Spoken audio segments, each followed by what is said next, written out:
అండి, చల్లచల్లని ice cream తినాలనిపిస్తుందా? రెండైతే మరి చేసేద్దాం నా స్టైల్లో. చాలా ఈజీ ప్రాసెస్తో ఇంట్లో ఉన్న వాటితోటి స్టార్ట్ చేసేద్దాం. ముందుగా అయితే నేను కార్న్ఫ్లోర్ అయితే కలిపి పెట్టుకున్నాను. తర్వాత పాలు అయితే సగానికి మరిగించుకున్నానండి. చిక్కగా మరిగించుకున్న తర్వాత ఈ కార్న్ఫ్లోర్ వాటర్ని అయితే దాంట్లో వేసుకొని బాగా కలుపుకోవాలి. చిక్కగా వచ్చిన వరకు మనమైతే మరిగించుకోవాలన్నమాట. తర్వాత నేను షుగర్ అయితే వేసుకుంటున్నాను. ఈ కంటెస్టెన్సీలో వస్తే చాలండి. తర్వాత స్టవ్ ఆఫ్ చేసుకోవాలి. స్టవ్ ఆఫ్ చేసుకుని ఫ్రిడ్జ్లో అయితే పెట్టుకోవాలన్నమాట. ఇదైతే ఫ్రిడ్జ్లో పెట్టుకుంటే కొంచెం చల్లబడిన తర్వాత తీసేసి మిక్సీ అయితే పట్టుకోవాలండి.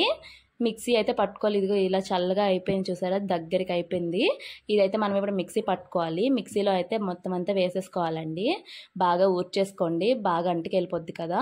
తర్వాత నేను మ్యాంగో అవి కట్ చేసి పెట్టుకున్నాను కదా, ఆ ముక్కలు కూడా దీంట్లో అయితే వేసుకుంటున్నాను. అవి లోపల అంటికి వెళ్ళిపోయినట్టు ఉన్నాయి, రావట్లేదు.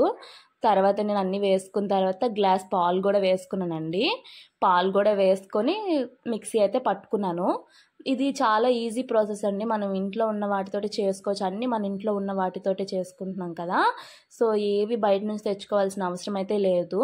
చాలా హెల్తీగా పిల్లలకి అప్పటికప్పుడు చేసి పెట్టినా చాలా మంచిదన్నమాట. మొత్తం నేను ఒక డబ్బాలో అయితే వేసుకున్నాను. ఇదైతే స్వీట్ బాక్స్ డబ్బా అండి. ఏది నేను వేస్ట్గా పోనివ్వను అనమాట.